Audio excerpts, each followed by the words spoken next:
everyone. Today we will do English of class 8, that is the ant and the cricket. This is the chapter name, the ant and the cricket. Cricket means झिंगुर, जो एक insect होता है, रात में उसकी आवाज़ें काफ़ी आती हैं, that is cricket. And ant is चींटियाँ, मकोड़े जिसको बोलते हैं, चींटियों को हम ant बोलते हैं. A fable is a story often with animals as characters. जो फेबल स्टोरी जिसको हम जो एक कुछ स्टोरीज होती है जिनको हम फेबल बोलते हैं बिकॉज उसमें जो मेन कैरेक्टर्स होते हैं वो एनिमल्स के होते हैं. दैट कन्वेज अ मॉरल, और उसमें कुछ ना कुछ मॉरल छुपा होता है, कुछ ना कुछ शिक्षा छुपी होती है, मैसेज मिलता है हमको उससे. This poem about an ant and a cricket contains an idea of far reaching significance, which is as true of a four-legged cricket as of a two-legged one. Surely you have seen a cricket that has two legs.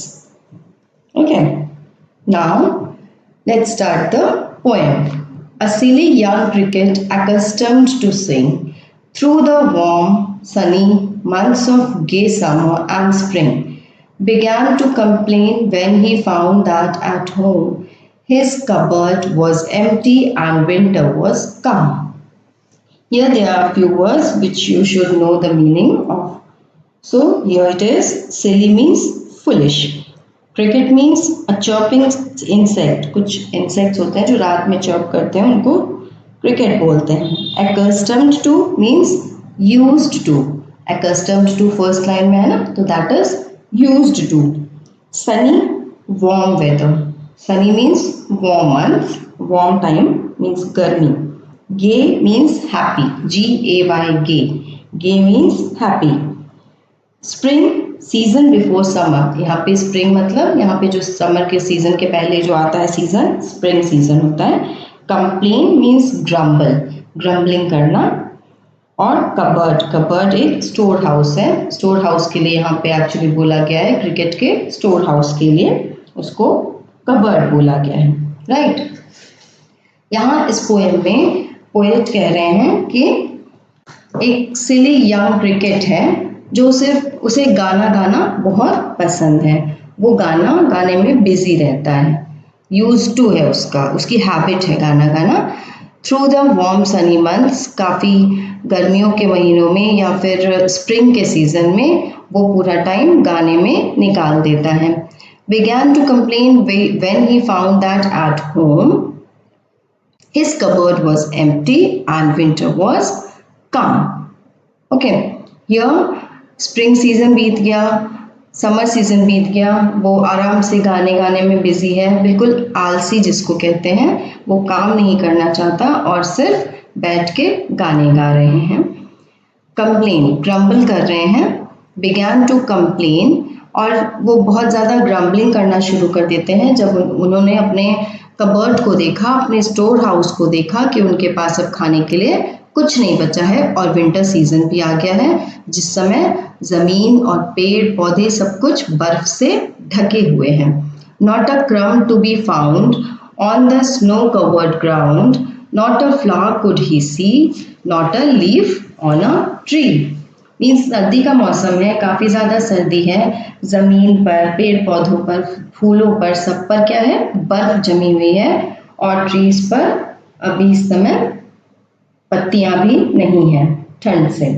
Crumb means bit of food, मतलब थोड़ा सा भी food उनके store house में नहीं मिल रहा है. किसके? क्रिकेट के. फाउंड मतलब गॉट, नहीं मिल रहा है. सी मीन्स लुक मतलब जब आप देखते हो उसको बोलते हैं see. Not a flower could he see, नहीं देख सकते. Not a leaf on a tree, leaf भी नहीं दिख रही है. क्यों? क्योंकि सब कुछ बर्फ से ढका हुआ है, चाहे वो ज़मीन हो, पेड़ हो, पौधे हो, फ्लावर्स हो, सब कुछ बर्फ से ढकी है. It's the winter season now. Oh what will become says the cricket of me. अब ये परेशान हो रहा है क्रिकेट कि अब मैं क्या करूं, ये तो विंटर सीजन्स आ गए हैं जिसकी वजह से अब मैं किसी भी काम को नहीं कर सकता. कहीं भी पेड़ पौधे नहीं दिख रहे हैं, पत्तियां नहीं दिख रही हैं. अब मैं क्या करूं? अब उसके पास कोई भी चारा नहीं बचा क्योंकि उसने स्प्रिंग सीजन, समर सीजन सब गाना गाने में बिता दिया. At last, by starvation and famine, made bold, all dripping with wet and all trembling with cold. Away he set off to a miserly ant to see if, to keep him alive, he would grant him shelter from rain and a mouthful of grain. He wished only to borrow, he to repay it tomorrow. If not, he must die of starvation and sorrow. अब वो इतना सिर्फ गाना गाने में ही busy था कि वो भूल गया कि वो उसके पास खाने के लिए कुछ भी नहीं है। बहुत ज़्यादा स्टार्वेशन मीन्स भूखा होना, डेथ बाय हंगर मीन्स जब हम बहुत ज़्यादा भूखे होते हैं तो हमारी डेथ हो सकती है, उसको हम बोलते हैं starvation. Famine, great scarcity of food. Famine यहाँ पे कहा गया है जब वो खाने की पूरी तरह से उसके पास कमी हो गई है। Bold means courageous, dripping thoroughly wet या trembling, shivering भी कह, trembling means shivering, trembling means shivering क्योंकि ठंड थी, सर्दी का मौसम था, he was shivering, trembling कांपना। तो dripping means thoroughly wet जो पूरी तरह से गीला है। set off means went उसके पास गया। miserly, miserly means grant, grant means give, grant means give। miserly means बहुत ही उसको ऐसे लग रहा था कि पता नहीं वो देगा कि नहीं देगा, और ऑफर मीन्स उसको मिलेगा कि नहीं मिलेगा, तो वो सारी चीज़ें थोड़ा लालच करते हुए miserly मीन्स लालची बनकर उसके पास गया, चींटियों के पास, और ताकि वहाँ से उसको लग रहा था कि कुछ माउथफुल ग्रेन मतलब थोड़ा पेट भरने के लिए ग्रेन्स मिल जाएंगे, अनाज के कुछ दाने मिल जाएंगे। So let me explain this paragraph. At last by starvation and famine made bold. अब यहाँ पे वो कह रहे हैं कि जब क्रिकेट बहुत ज़्यादा भूखमरी होने लगी उसके पास कुछ भी खाने को नहीं था, तो वो बोल्ड बना और कहाँ गया? चींटियों के पास गया उनसे रिक्वेस्ट करने कि क्या वो मुझे थोड़ा सा अनाज या कुछ ग्रेन वगैरह दे सकती हैं जिससे कि मेरी भूख मिट जाए। किसकी? क्रिकेट की। All dripping with wet and all trembling with cold. सब कुछ गीला पड़ा है क्योंकि सर्दियों का मौसम है, तो सब कुछ गीला गीला सा हो रहा है, सब कुछ कांप रहा है, सभी जगह सब लोग कांप रहे हैं। Away he set off to a miserly ant, और उसके बाद वो एंट के पास जाता है, वहाँ देखता है, वहाँ चाहता है कि उसको क्या पता कुछ खाने पीने के लिए मिल जाए ताकि वो जिंदा रह सके और शेल्टर मिल सके, उसको एक छत मिल सके जहाँ वो बारिश के दिनों में रह पाए। और वो उससे रिक्वेस्ट कर रहा है कि माउथ फुल ऑफ ग्रेन मुझे दे दो, और मैं ये सिर्फ तुमसे एक उधार ले रहा हूँ और मैं तुम्हें ये वापस कल लौटा दूंगा। अगर नहीं तुमने मुझे कुछ दिया खाने के लिए तो मैं दुख और भूख से मर जाऊंगा। ओके, यहाँ सारी एंड्स हैं, ये आया है क्रिकेट यहाँ पे इन लोगों से रिक्वेस्ट करने कि मुझे कुछ खाने को दे दो। Says the ant to the cricket, I am your servant and friend.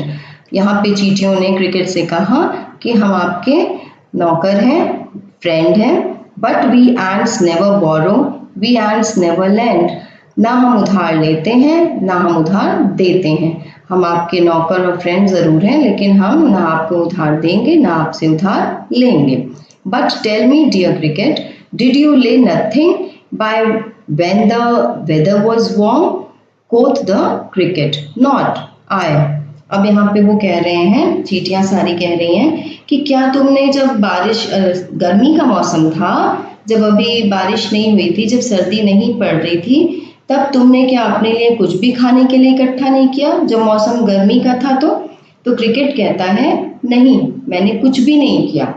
My heart was so light that I sang day and night, for all nature looked gay. You sang, sir, you say.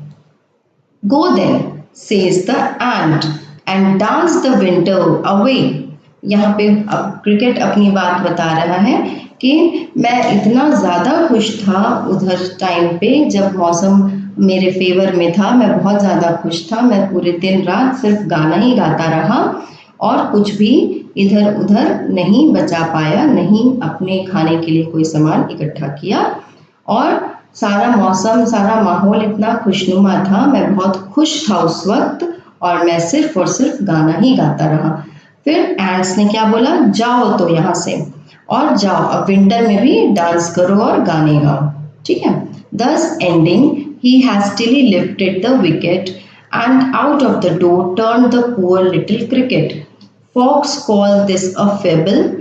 I'll warrant it true. Some crickets have 4 legs and some have 2. यहाँ statement में कहा गया है, इस poem के paragraph में कहा गया है कि इंसान के 2 पैर हों, हम जैसे के होते हैं, और चाहे वो एनिमल्स या इंसेक्ट्स के जैसे 4 पैर होते हों, सबको काम करना होता है, सबको कर्म करना होता है, काम करते ही हमारे पास उसका फल मिलता है। बिना काम किए या बिना मेहनत किए हमें कुछ भी नहीं मिलता। सफलता हमें तभी मिलती है जब हम किसी काम को करते हैं। तो यहाँ पे एक सीख दी गई है स्टूडेंट्स पोएम में कि क्रिकेट क्या करता था, वो आराम से बैठ के गाने गाता रहता था, उसने अपने फ्यूचर के बारे में नहीं सोचा, उसने किसी तरीके की मेहनत नहीं की, हार्ड वर्क नहीं किया, इसलिए उसके पास कुछ नहीं बचा और लास्टली उसको जाके हेल्प मांगनी पड़ी और वो हेल्प भी नहीं किया लोगों ने, क्योंकि उसने अपनी मदद खुद नहीं की थी। जब हम अपनी मदद खुद करते हैं, हम जब मेहनत करते हैं, तभी हमारा हेल्प दूसरा कोई भी करता है। इस एंड में यही चीज़ एक्सप्लेन किया गया है और वो बेचारा बन के रह जाता है क्योंकि उसको चींटियों ने खाने के लिए कुछ नहीं दिया। ओके, ये कभी भी ट्रू हो सकता है अगर आप मेहनत नहीं करोगे। ये चीज़ें आपके संग भी हो सकती हैं, आपकी भी कोई मदद नहीं करेगा अगर आप अपनी मदद खुद नहीं करोगे। So that's all in the poem. Now you have to do the glossary of the poem in your fair copy. इसको आपको fair copy में complete करना है। Here are the question answers. We will just attach all the question and answers and exercises regarding this chapter later on. And that's all for today. Thank you.